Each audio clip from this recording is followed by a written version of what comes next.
नमस्कार साथियों, मैं ओम प्रकाश कुमार स्वागत करता हूं आपके अपने YouTube channel Om Prakash Kumar science teacher में। आज हम पढ़ेंगे श्वसन केंद्र और कृत्रिम श्वसन। दो बिंदु हैं, ये दो टॉपिक हैं। ये हमारा श्वसन तंत्र से संबंधित वीडियो है। अगर आपने वो वीडियो नहीं देखे हैं तो आप वो भी देख सकते हैं, उनके लिंक डिस्क्रिप्शन में दिए हुए हैं। आइए हम सीधा स्टार्ट कर लेते हैं। श्वसन केंद्र, देखो हमारी जो श्वसन दर होती है वो लगभग होती है, हम 1 मिनट में लेके 12 से लेके 16 तक सांस लेते हैं। और एवरेज की अगर बात की जाए तो हमें एक सांस लेने में 5 सेकंड का समय लगता है। हम सांस को 3 सेकंड अंदर लेते हैं और 2 सेकंड में बाहर निकाल देते हैं। ये इनका अनुपात भी है कि हमें हवा को अंदर लेने में समय ज़्यादा लगता है, बाहर निकालने में कम समय लगता है। ये एक श्वसन ऐसी क्रिया है जो हमारी इच्छा के अनुसार भी चलती है और अनैच्छिक क्रिया भी होती है, यानी बिना इच्छा की भी चलती है। जब हम सो जाते हैं, हमारा मन, हमारा मस्तिष्क अचेतन अवस्था में चला जाता है, उसके बाद भी श्वसन प्रक्रिया लगातार जारी रहती है। जैसे हम सो जाते हैं तो रात भर सांस है वो अपने आप चलता रहता है और हमें कभी इसको बढ़ाने की भी आवश्यकता होती है। जैसे हमें ज़्यादा ऑक्सीजन की आवश्यकता होगी, ज़्यादा ऊर्जा खर्च करनी होगी, जैसे दौड़ लगा रहे हैं, कसरत कर रहे हैं, व्यायाम कर रहे हैं, उस समय श्वसन दर को बढ़ा दिया जाता है। तो श्वसन दर को बढ़ाने के बाद में वापस पुनः नॉर्मल भी करना होगा। तो ये कार्य हमारे मस्तिष्क में 3 केंद्र पाए जाते हैं, उनके द्वारा ये कार्य किया जाता है। पहला जो केंद्र है वो है डोर्सल रेस्पिरेटरी सेंटर।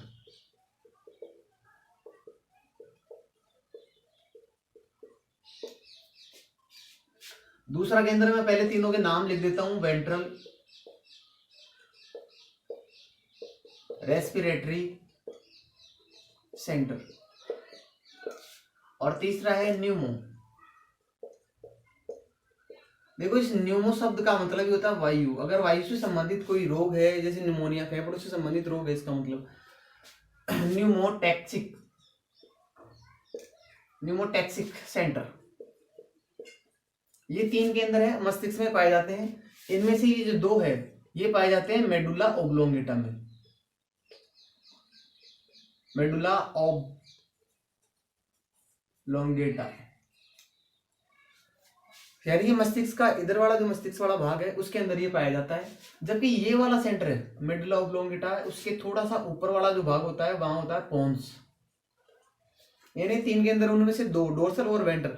डोर्सल का मतलब होता है अपनी पीछे वाली जो सतह होती है वो डोर्सल, और आगे वाली सतह वेंट्रल है। तो ये इनके नाम है। एक न्यूमोटैक्सिक सेंटर वो पाया जाता है पोन्स में। अब देखो हम इनके कार्यों को समझ लेते हैं। ये तो इनकी लोकेशन, कई बार ये प्रश्न पूछे जाते हैं कि न्यूमोटैक्टिक सेंटर है, वो टैक्सिक सेंटर है, वो मस्तिष्क में कहाँ पे पाया जाता है, तो आंसर हो जाएगा पोन्स। वैसे होता यह है कि मेडुला ओब्लोंगेटा का कार्य है वो अपने शरीर की अनैच्छिक क्रियाओं को नियंत्रित करना है, और श्वसन भी एक प्रकार की अनैच्छिक क्रिया ही है। इसलिए हम कंफ्यूज हो जाते हैं कि अनैच्छिक क्रिया श्वसन तो मेडुला ओब्लोंगेटा कर देते हैं, लेकिन ये वाला सेंटर है वो मेडुला ओब्लोंगेटा के अंदर नहीं है, ये न्यूमोटैक्टिक सेंटर है, वो पोन्स के अंदर पाया जाता है। अब देखो ये सामान्य अवस्था में काम करने वाला केंद्र है। सामान्य जब यानी जब शेष सो रहे हैं, अभी जैसे मैं आपको नॉर्मली पढ़ा रहा हूं, उस समय श्वसन का कंट्रोल होता है वो डोर्सल रेस्पिरेटरी सेंटर के मध्य में होता है। दूसरा सामान्य, या जैसे व्यायाम कर रहे हैं या हमें अत्यधिक एनर्जी की आवश्यकता होगी, उस समय ये वाला केंद्र काम करता है। अब देखो ये वाला केंद्र क्या काम करता है, ये अपने जो इंस्पिरेटरी और एक्सपिरेटरी यानी निश्वसन और उच्च श्वसन, ये दोनों को ही मेंटेन करता है। ध्यान रखना, ये दोनों क्रियाएं, एक्सपिरेशन है और इंस्पिरेशन है, इन दोनों को ही ये मेंटेन करता है। सांस कितनी देर तक अंदर लेना है और फिर बाहर निकालना है, यानी दोनों क्रियाओं को ये अपने आप मेंटेन करता है, ये इसका कार्य होता है। और उसके बाद में वेंट्रल है, ये व्यायाम के समय है वो कंट्रोल करता है, और ये केवल निश्वसन को कंट्रोल करता है कि हवा हम ज्यादा से ज्यादा भरेंगे तो ज्यादा ही बार अपने आप निकल जाएगी। तो ये निश्वसन को कंट्रोल करता है, यानी ये इंस्पिरेशन को ये कंट्रोल करता है, यानी ज्यादा हवा भरने का प्रयास करता है इस सेंटर के द्वारा। अब देखो न्यूमोटैक्टिक सेंटर है, ये क्या करता है, ये निश्वसन को रोकता है, इंस्पिरेशन को रोकता है। ये इस क्रिया से आपके समझ में आ जाएगा एक से ही। इंस्पिरेशन को ये रोकता है, कम करता है, और एक्सपिरेशन को बढ़ाता है, प्रेरित करता है, या रोकने से बढ़ाने से नहीं होगा, यहां बोलेंगे प्रेरित करता है, उद्दीप्त करता है। इन क्रियाओं को समझो, इसका बेनिफिट क्या होता है।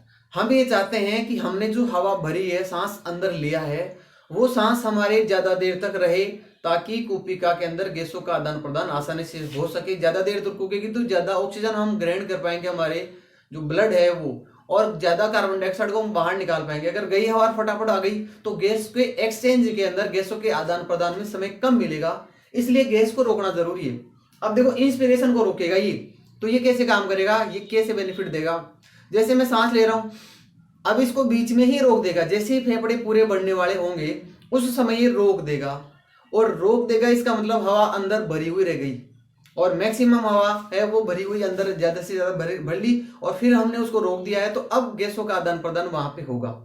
उसके बाद में ये प्रेरित करेगा एक्सपिरेशन को, यानी कुछ समय के लिए गाड़ी रुक जाएगी, और फिर ये प्रेरित करेगा तो हम उस हवा को बाहर निकाल देंगे।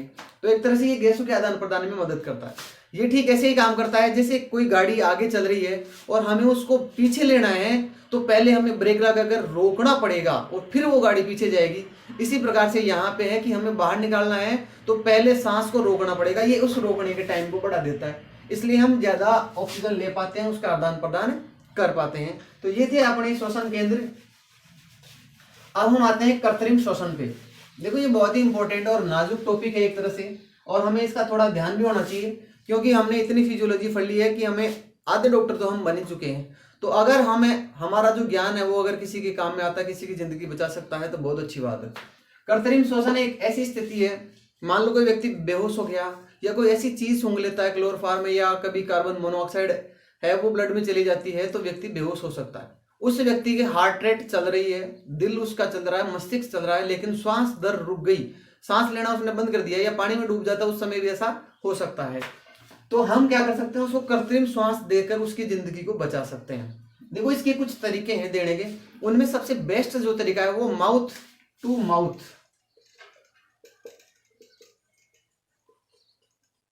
ये विधि बेस्ट विधि मानी जाती है।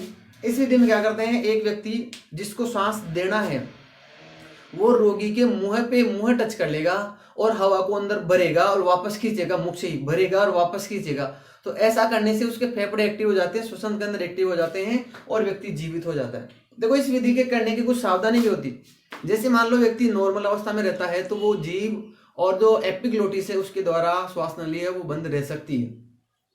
तो ऐसी स्थिति से बचने के लिए हमें थोड़ी सावधानी रखनी पड़ेगी। वो सावधानी क्या है, सबसे पहला हम नाक उसका बंद करेंगे, क्योंकि हम मुंह से हवा डालेंगे नाक से बाहर निकल जाएगी, तो सबसे पहला काम होगा नाक से बंद करना। और दूसरा काम, गर्दन पे हाथ रख के उसको उठाएंगे ऊपर की और खींचेंगे इसे। तो इसके खिंचाव से क्या होगा, एपिग्लोटिस हट जाएगी, अपना जो जीभ है वो हट जाएगी, और श्वास नली है वो खुल जाएगी। और यहाँ से थोड़ा सा ऊपर उठाएंगे और नाक से थोड़ा खींचेंगे, मुख से मुख लगा के अब हम हवा भरेंगे। हवा हम भरेंगे लगभग, अपने को वैसे तो नॉर्मली 500 लेते हैं, लेकिन हमें 1000 ml भरनी पड़ेगी।